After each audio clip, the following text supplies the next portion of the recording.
Wanaume mko wapi? Baba mko wapi? Vijana mko wapi? Hakuna maisha ingine. Mfanye baba baba baba baba Azimio inafika. Daktari anasema ni baba, yale tena amesema ni baba, serikali edi amesema ni baba, yana pweso amesema ni baba, Azimio amesema ni baba, baba baba, Minnesota amesema ni baba. Baba, baba, nina mungu wenye baba, Mungu wa Kenya baba, Susan amesema ni baba, wako amesema ni baba, Mama Jaira amesema ni baba. Find your Ozempic sound. Ask your healthcare provider today about Ozempic.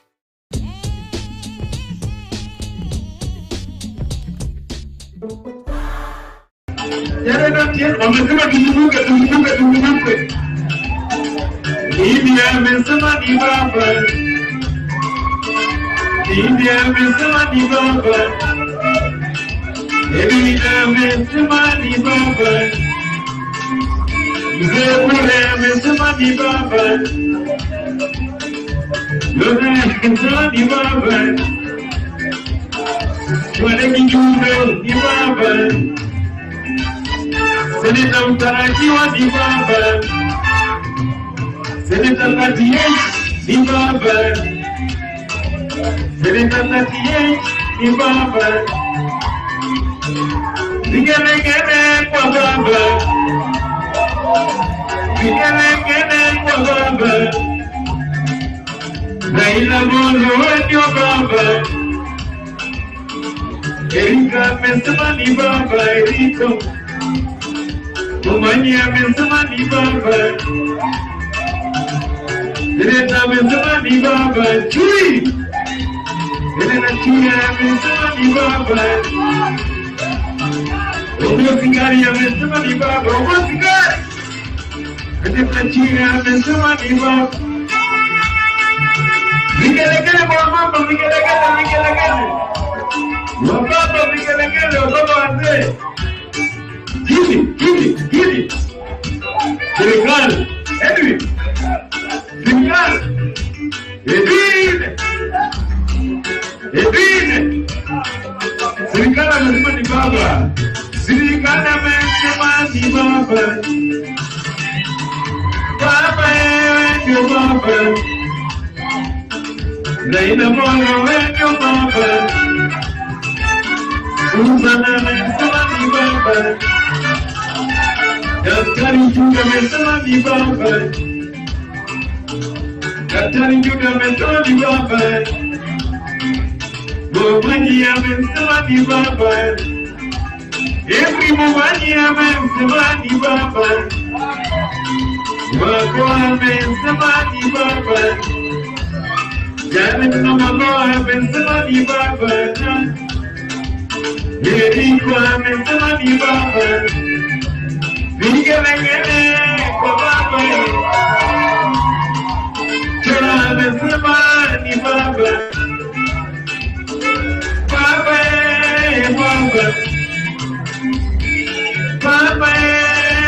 baba. Bichaga amesema ni baba. Seneta Tatiheza amesema ni baba. Yetula amesema ni baba. Daktari amesema wapi duru, wapi duru, wapi duru, wapi duru, wapi duru. Azimio Minnesota oye! Azimio Minnesota oye! What's God? Baba baba. Chairman amesema ni baba.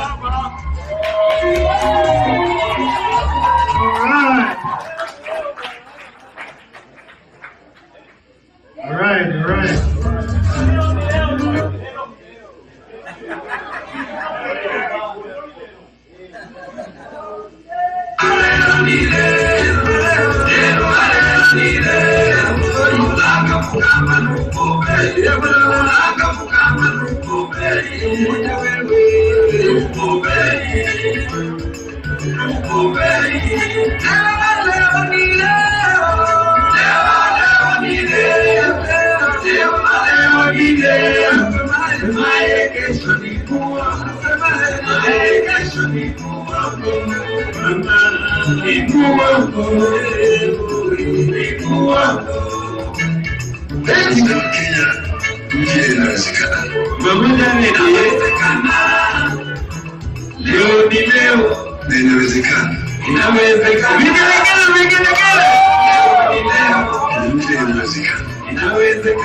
Azimio Minnesota.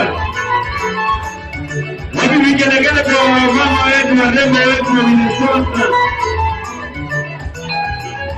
Hapo. Yeah. Okay, fine. I'm sorry about this, but Bernard, you gave me such a complicated technology early in the morning. Okay. Go ahead. We are used to Zoom or WebEx or something like that. This one I don't understand. Anyway, good morning, everybody.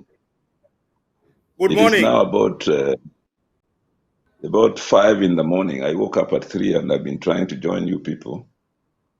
I'm sorry about that, but you people are more used to this technology than we are here. Let me just congratulate you for organizing this Azimio launch in Minnesota. I think it's a great idea to keep people in touch and to keep us in touch with you, because we need everybody to accomplish this third liberation that will give us an opportunity for tremendous economic transformation. As you know, Kenya is really poised for a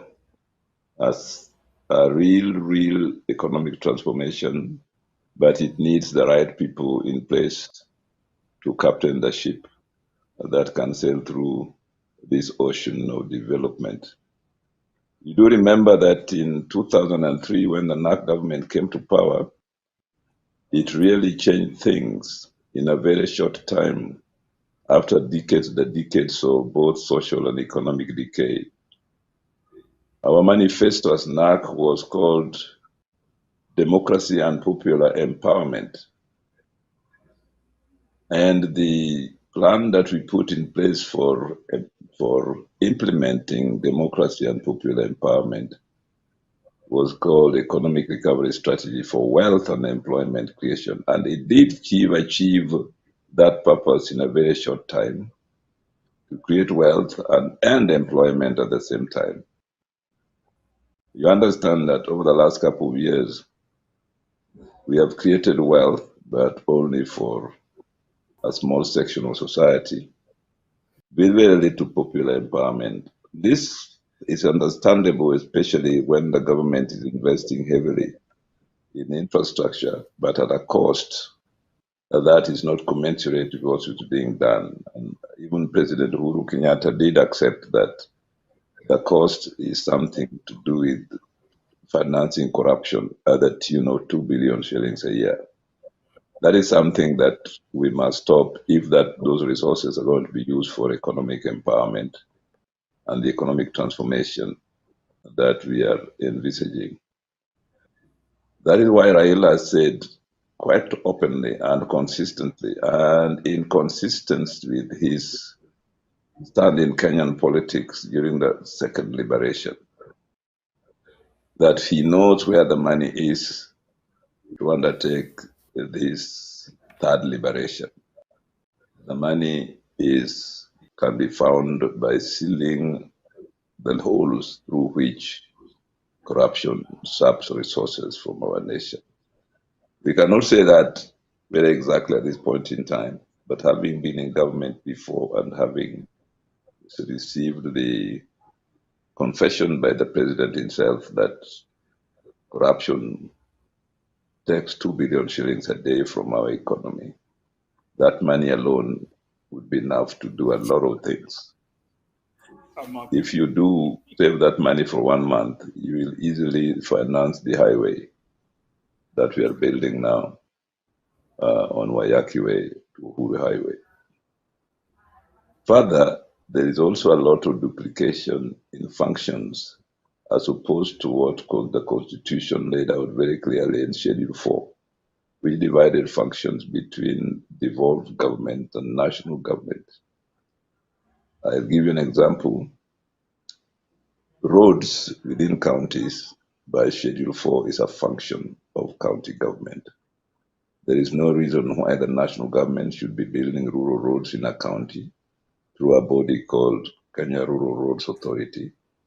That money can be easily used by a county government to cut down on the personnel charges or salaries that Kura pays its officials. That function can easily be done by the roads department in counties. Those people working in national government under Kura, if they want jobs, they can get them in counties and do a much more effective job. And we stop all the other expenses that the government goes through by supporting such unnecessary corporations. And we can go further and find others where we can cut down on personnel emoluments by synchronizing the functions of the county government and national government in strict conformity to Schedule 4 of the Constitution.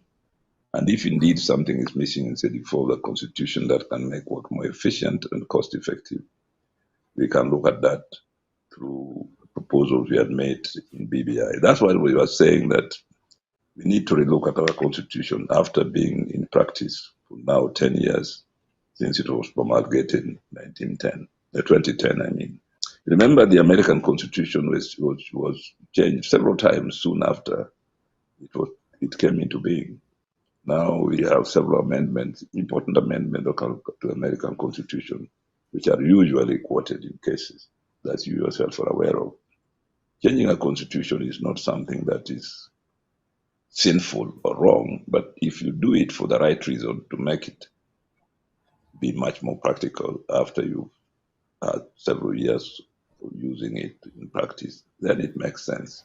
So we don't want any sentiment about constitutional change that is basically partisan. We want to look at the realities of Kenyan politics and the way development and do things that will make it accomplish the third revolution, which is real economic transformation of our society.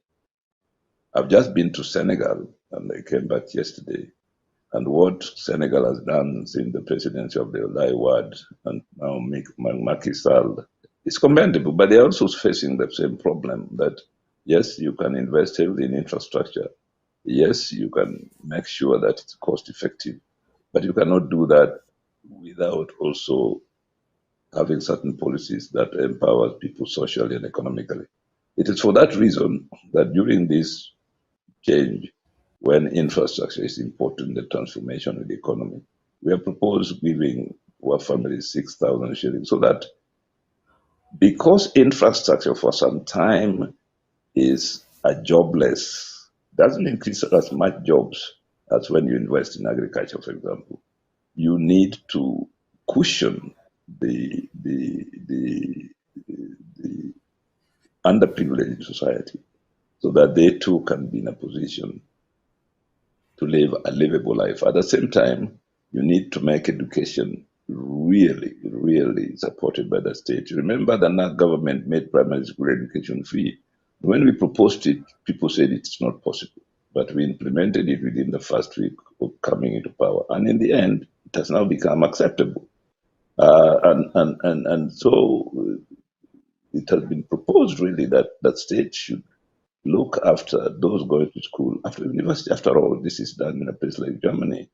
Now, there are certain expenses that we associate with university education that should also be rationalized so that we don't spend so much, but give university education to as many people who deserve it as possible. And thirdly, not everybody needs to go to university. In Germany, 75% of people who finish high school go to polytechnics. And acquire skills. Now, some of these people, when they go and get employed in industry, they earn even more than the people who earn university degrees. So these are some of the things we need to look at in our economy at this point in time when we're going through the third revolution for economic transformation. That will make us a much better economy and which looks after its people thoroughly and carefully. Now, of course, we know that we will soon be publishing our manifesto, which manifesto will be used for coming out with the program of action when we come into government. That's exactly what we did under NAC with a manifesto, which was transformed into economic recovery for wealth and employment education, which was now a government program for implementing the manifesto proposals. You should remember manifesto proposals are usually put in very broad terms so that they are not the people are not encumbered with details which they don't really need to handle because some of them are technical and involve people with the professional knowledge. But at least in a manifesto, you should lay down the broad principles, goals, and commitments and ideologies that make it possible for people to make a choice between one candidate or the other. And I think from where we stand now, Azimio has been received very well. One, it is committed to national unity, and what we have done is to embrace all those who commit themselves to national unity and renounce chauvinism and ethnic particularism. And secondly, to commit ourselves to working together as a nation, because unity is strength and division is weakness. Thirdly, it is important that this national democratic front is really democratic. It's a front for everybody, which accepts one leadership. And this is what we are trying to do during the Azimio rallies, that we go everywhere and sell the policies to people and welcome those who are committed to national unity and to the really economic transformation of our nation. And I think a lot of small parties that have come up because people want to be elected see the sense of joining Azimio and having one national democratic movement that will unite the nation and give people the strength for this vital economic transformation that I think at the moment that's really what I can say very generally on where we are and where we are going. And obviously, elections are not cheap things. You have to travel, you have to give information to the social media, through newspapers, and so on. And that's why we welcome you using this media that Bernard has created. It's very important because now such a media can reach anywhere in the world. If we can support our people back at home, those campaigning as MCAs, MPs, senators, governors, and of course our candidate, that will create a dynamic that is difficult to stop. As we say, the ship has left the port, the train has left the station, destination is finally Canaan. Azimio. Thank you.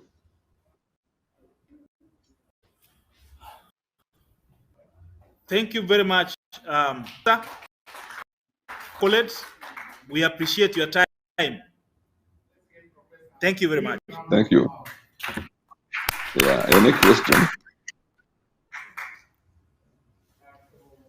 Young. Wait, Young. Yes. Any question for Professor? Any question for Professor? Any question for Professor? Mheshimiwa. Yeah, Mheshimiwa, go forward there. Go front there. Go front there.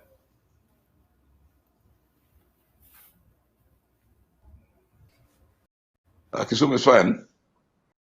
That's good, Professor. Okay. Our former MP Go for ahead. Bomachoke. Former Yeah. MP for Bomachoke is coming to a question. Okay. Yeah. He's coming. I mean, the former MP Machoge, the die-hard Ford Kenya supporter for Jaramogi is here. I think you'll know him. What is his name again? Your Excellency. Yeah. Your name first. Ferdinand Obule, former Okay. MP. Obamachog, I remember, yes. Yeah. Yes, you remember. Just to thank you very much for a good speech, and we wish you well. And all of us trying to do our best. Here we have opened the chapter from Minnesota and other places. The question I'm asking, Your Excellency, is that how do we letters from United States to Kenya? How can we help? Should we be on the ground or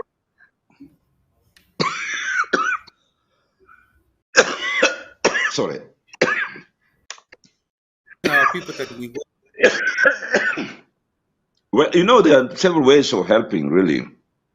What we are doing now is actually part of the help of interacting with us and knowing what's going on and making suggestions and encouraging. That's help.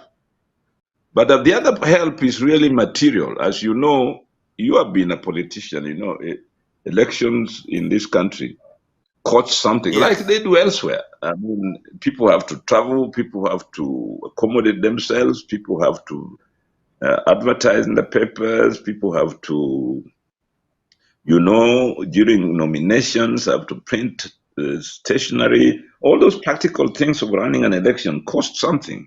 And not just in Kenya, but elsewhere. In the US during elections, they're fundraising, candidates fundraise and so on. So I think fundraising to finance the electoral process is very important. And everybody who supports a cause, that is a contribution that one has to make because it is a practical contribution.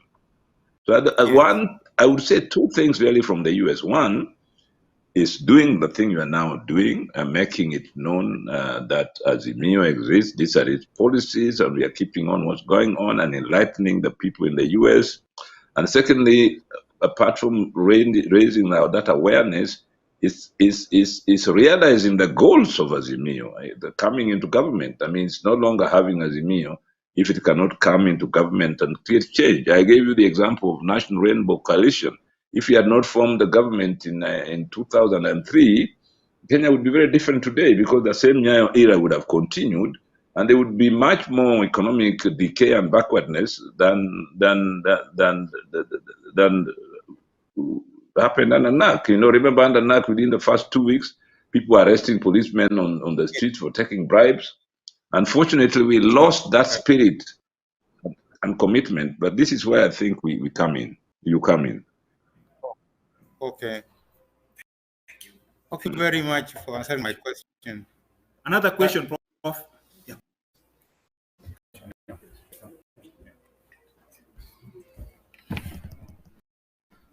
Sir. Yeah.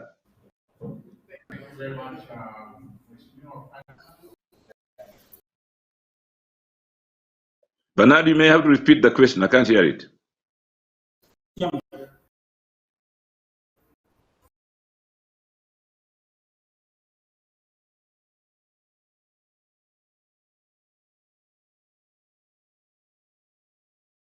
Bernard?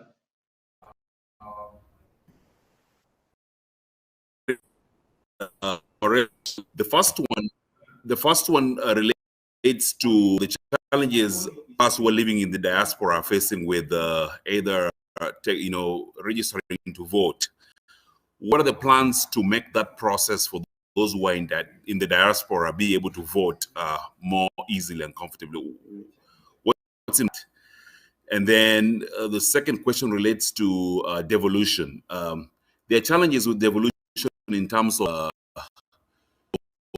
what roles the central government is supposed to play vis-a-vis the roles that the county government is supposed to play. An example is the payment of the doctors and the medical staff.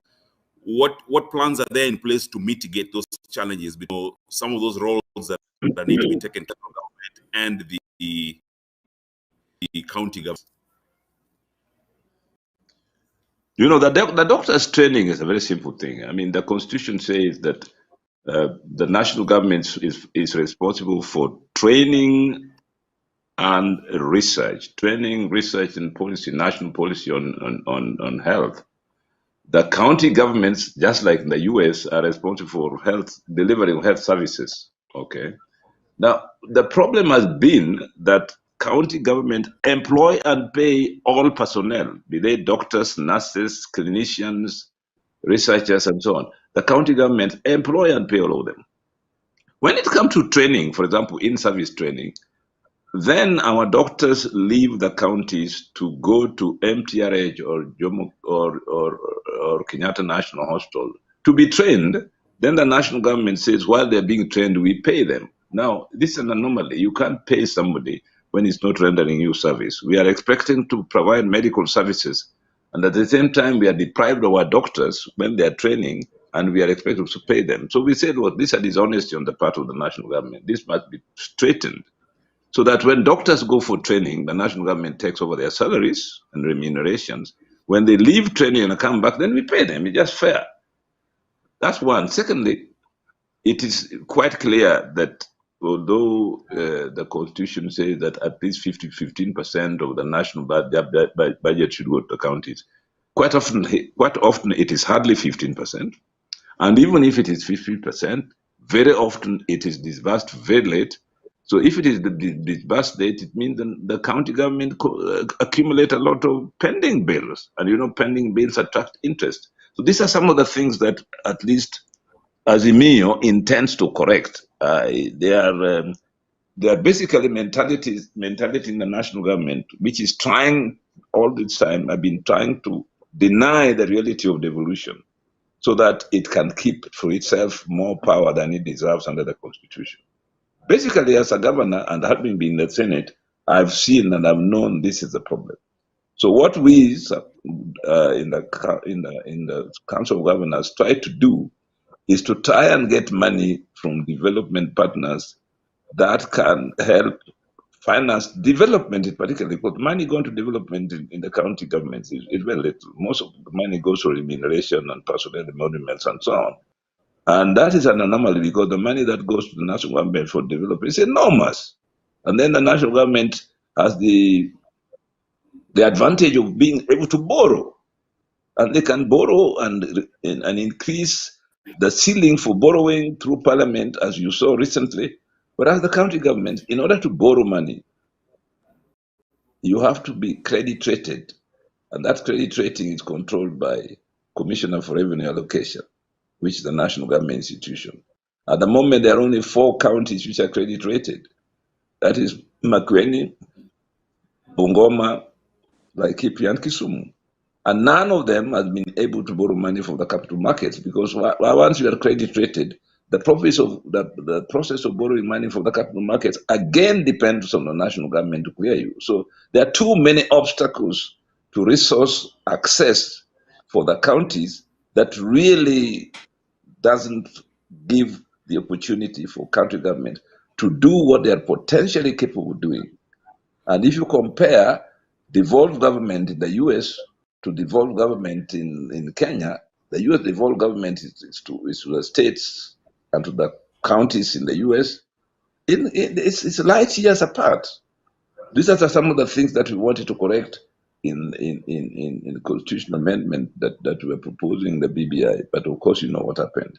I hope that when Azimio comes to power, as we have said that we will allocate to counties at least 35% of the national budget, you'll see much more resources in the hands of the county government to perform the devolved functions that are stated clearly in Schedule 4 of the Constitution. Professor, Dr. One of the chairman is also asking a question. So a quick one, Dr. Yugi, a quick one, then we are done. A quick one, please.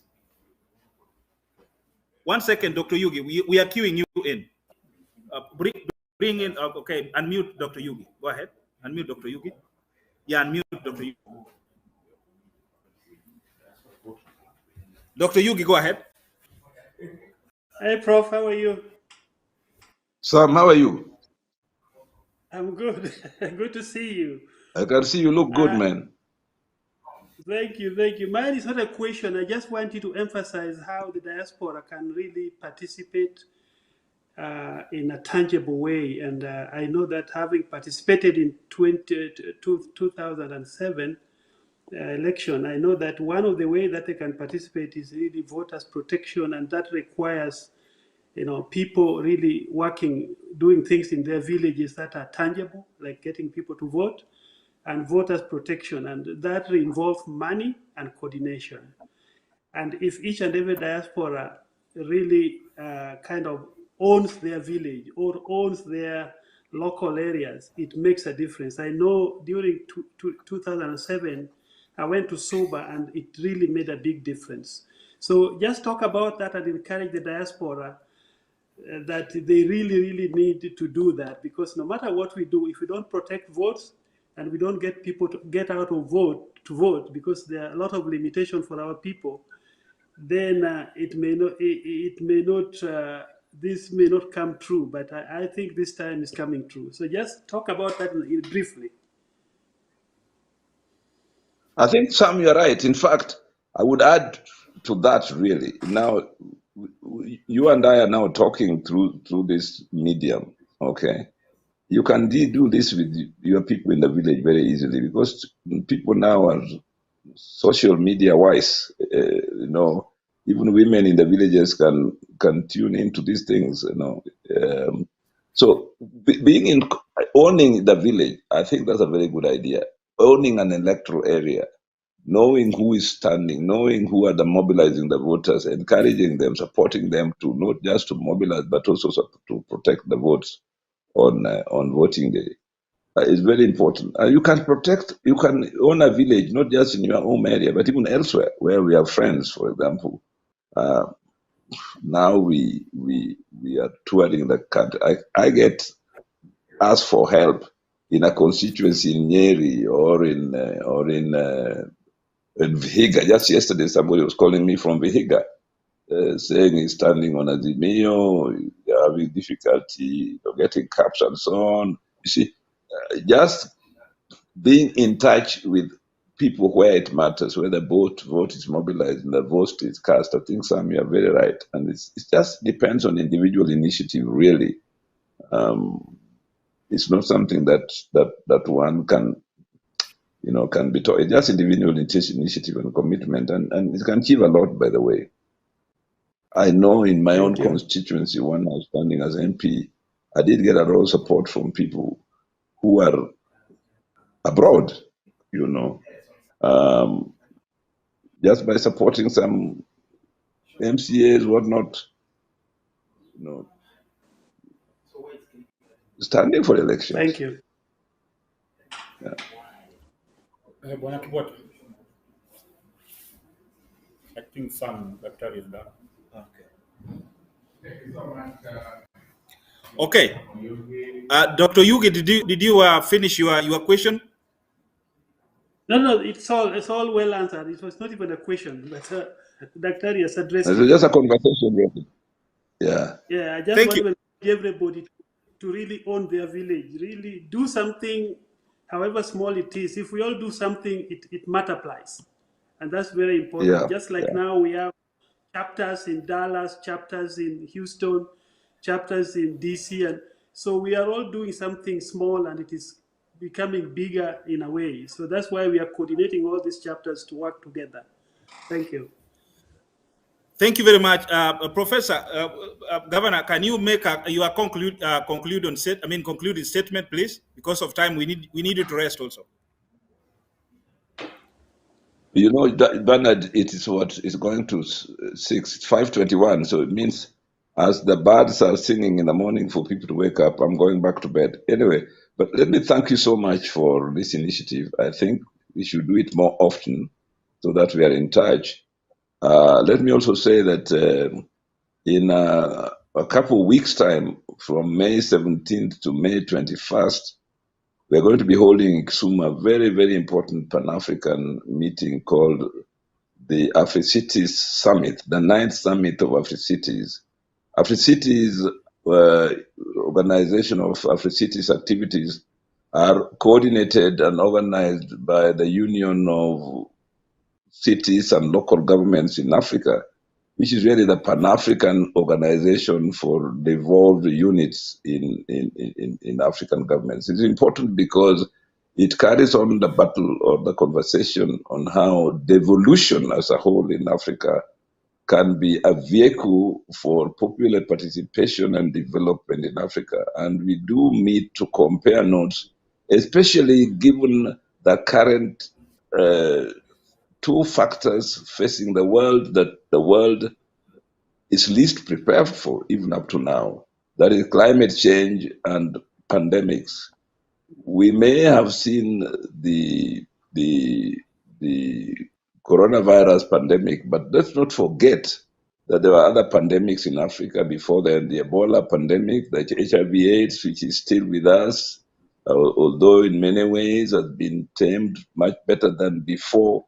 And we don't know what other pandemics may come in the future. So the preparedness of Africa to deal with any pandemic in the future, given our experience so far with pandemics, and also the preparedness of Africa to deal with effects of climate change. In Kisumu County, we know what climate change really is from what we experienced last year and this year, not this year, but last year, with regard to the rise of the levels of the lake and the torrential rains that came and filled the waters of Region Nando with tremendous floods and the amount of wealth, and we lost and opportunities for development, diverting our resources from investments in agriculture to dealing with disaster management.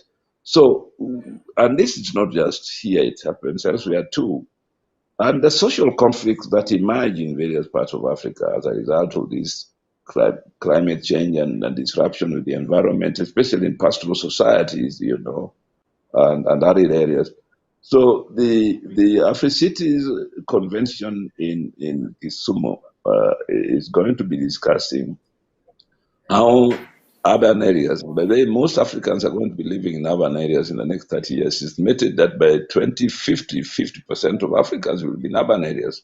whether that urban area is called Ahero or Katito, or it is Kisumu, or bigger cities like Moroni or towns, I know I mean. But more and more people are going to be living in urban areas. So the urban environment as a scene of habitation and human survival must be looked at very carefully and planned for if we are going to be living in sustainable societies and equitable societies from now on.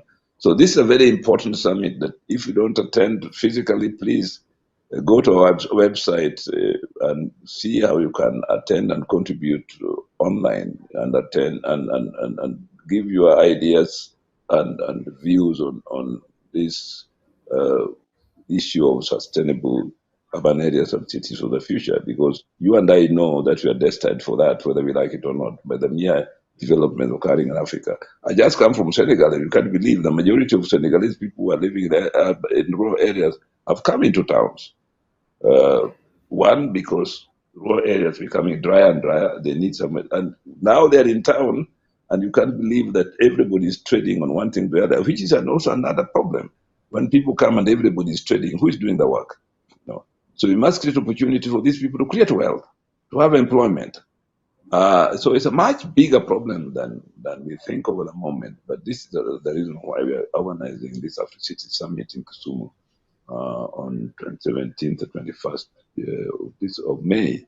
The last Afro-City Summit was in Marrakesh in November 2018, and is the one which focused on the issues to be discussed in Kisumu in a couple of weeks' time. I've just come from Senegal, where the Senegalese is taking it very seriously because they know exactly what it means to them. And I had an audience with President Macky Sall, who is himself coming as chairman of the AU. So I hope that this is something that can attract the attention of Kenyans in diaspora. Thanks.